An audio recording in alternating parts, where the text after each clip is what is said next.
2 years ago, a 19-year-old college student had over 40,000 followers on Instagram. Brands were sending her free products. Her face was everywhere. And then one day, she deleted everything. No goodbye post, no explanation, just gone. You'd think someone with that much attention would never walk away from it. But here's the strange part. She's not the only one. Millions of people, some with huge followings, some with barely 100, are quietly deleting their social media accounts. And it's not because they're bored. Today, we're breaking down the real psychological reasons behind this. And by the end of this video, you might just understand why your own urge to log off forever isn't random. It's your brain trying to protect you. For the last decade, the story was simple. More followers, more validation, more dopamine.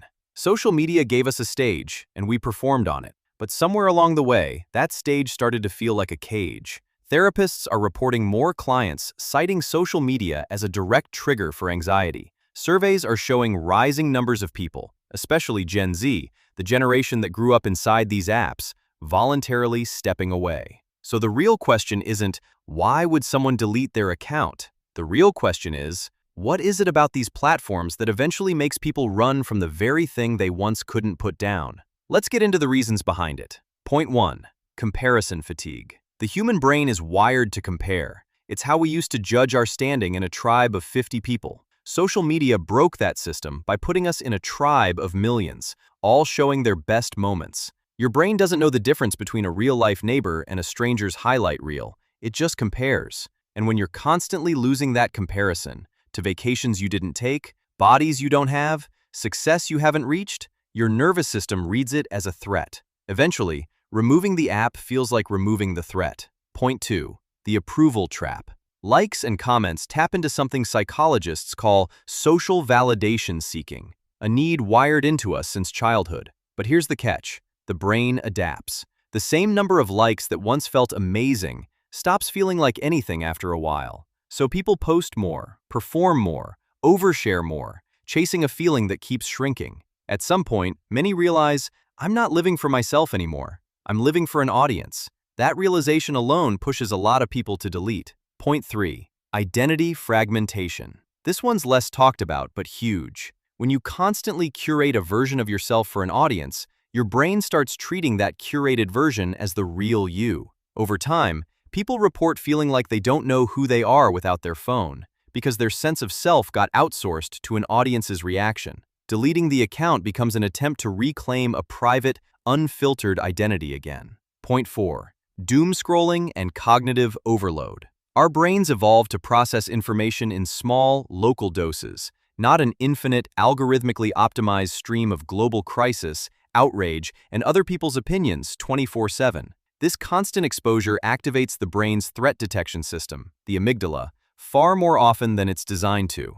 The result? Chronic, low-grade stress, shortened attention span, and a constant feeling of being on edge without knowing why. Many people don't consciously connect this to social media until they take a break and suddenly feel calmer. That contrast is often the final push to delete for good. Point 5. Time grief. This is a quieter, more painful one. People scroll for just 10 minutes and look up to find an hour gone.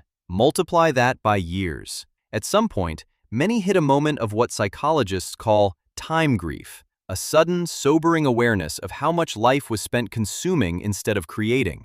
That grief, uncomfortable as it is, becomes a powerful motivator for change. Point 6. Loss of real connection. Social media promised connection. For a lot of people, it delivered the opposite. Hundreds of friends, but a shrinking circle of people they could actually call at 2 a.m. Human connection requires depth, vulnerability, and consistency, things a like button can't replicate. When people notice their real relationships thinning while their online ones grow, many choose to invest back into real life, and the account becomes the casualty. Point 7. Reclaiming control. This is the deepest reason, and maybe the most important. Social media platforms are engineered, deliberately, to be hard to put down. Infinite scroll, notifications, unpredictable rewards. These aren't accidents. They're behavioral design. When people realize they're not casually using an app, but being used by one, something shifts.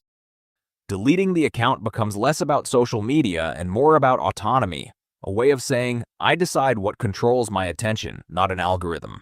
Here's what's interesting though. Deleting the app isn't always the fix people expect it to be. Some come back within weeks, not because they missed the platform, but because they missed belonging to something. That tells us something important. The problem was never really the app. The app was just amplifying a deeper human need for validation, connection, and identity that was already a little fragile before social media even entered the picture. So the real skill isn't deleting Instagram, it's understanding why you reach for it in the first place. Boredom, loneliness, avoidance, validation, and addressing that root need directly. That's the difference between someone who deletes their account and relapses in 3 weeks and someone who changes their relationship with it for good. So, would you be able to delete your own accounts for a month? Or is there a deeper reason behind your scroll that's worth understanding first? If this video gave you a moment of clarity, hit subscribe. See you in the next one.